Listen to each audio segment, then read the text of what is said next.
It started out as a minor traffic stop, but the next 14 hours would turn into a humiliating violation of a New Mexico man's body by police and doctors. 4 on Your Side investigator Chris Ramirez found a case that had us asking, is law enforcement in one community going way too far?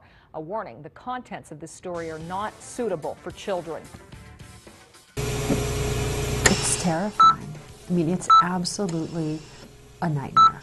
Shannon Kennedy is a civil rights attorney, and when you hear this story, you'll understand why a New Mexico man called her for help. I mean, it's absolutely unimaginable that this could happen in America. Here's the story. Lordsburg resident David Eckert was shopping at this Walmart in Deming. When he left the parking lot, he didn't make a complete stop at the stop sign as he merged into traffic. Police stopped him. What happens next is documented in medical reports, police reports, and now a federal lawsuit. They say that when he stepped out of his car, he was standing in a manner that looked as if he was clenching his buttocks. That's right. Suddenly, this was no longer a minor traffic stop. It was an investigation into Eckert's buttocks. Police note that a drug dog alerted to a possible odor of drugs on Eckert's car seat. And so, police concluded Eckert might be hiding drugs in his anal cavity. The report showed Deming police held Eckert in custody while they secured a warrant signed by a judge allowing a search of his anal cavity. A lawsuit states police took him to the Deming emergency room at Membris Hospital, but a doctor there told police he wouldn't perform the search because it was ethically wrong. Next stop, the Gila Regional Medical Center in Silver City, where doctors there agreed to help. And here's where things go badly for Eckert, very badly.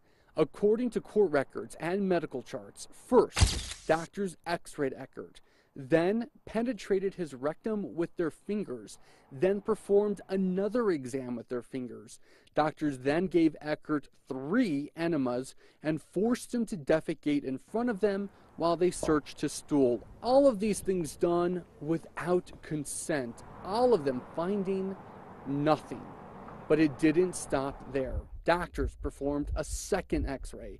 Then they sedated Eckert, prepared him for surgery, and performed a colonoscopy.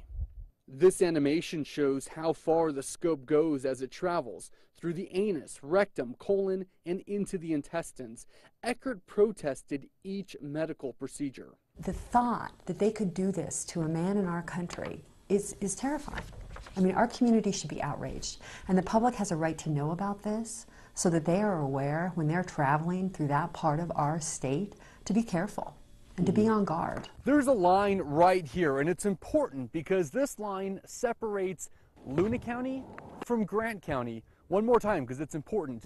Luna County, Grant County. It's important because this search warrant was only good in Luna County, but all those medical procedures happened over here in Grant County. We took all of this to the chief of Deming Police. In terms of just being able to sit down and just chat for a few minutes, would you have a couple of minutes right now to do that? No, sir. Anything pertaining to that specific case, we're going to refer you all to Tony Ortiz, our attorney in Santa Fe. Perfect. Okay. Yeah, we can contact him. Okay. You know, just one question. As the police chief of Deming, what reassurances could you give people that when they come through your town, that they're not going to be abused or violated by your police officers? We follow the law in every aspect and follow the procedures and protocols that we have in place. And do you think, in your own opinion, as the chief of police here, do you think that those officers in this particular case did that? Sir, I'm going to refer that one to the attorney as well due to the ongoing litigation, okay? In an email, Tony Ortiz wrote he won't comment, but added that the city of Deming will prevail in this matter. Now, you might expect administrators here at Gila Regional Medical Center to defend their doctors, maybe even defend patient care here. Turns out they're not. Instead, they're issuing me a no comment, saying that this is a pending litigation matter and they're not going to comment on it. I mean, this is like something out of a science fiction film. Anal probing by government officials and public employees. Let's talk about your client today. We were supposed to meet with your client, and then at the last minute, he backed out of our interview. How come? He's terrified. He's absolutely terrified that he's living in a community where police are able to harass people traveling through this community and people who live there, basically unchecked. It started with a minor traffic violation, and you may think it ended with 8 anal medical procedures, but there's one more thing. The Gila Regional Medical Center billed Eckert for those procedures and is even threatening to take him to collections if he doesn't pay. Chris Ramirez,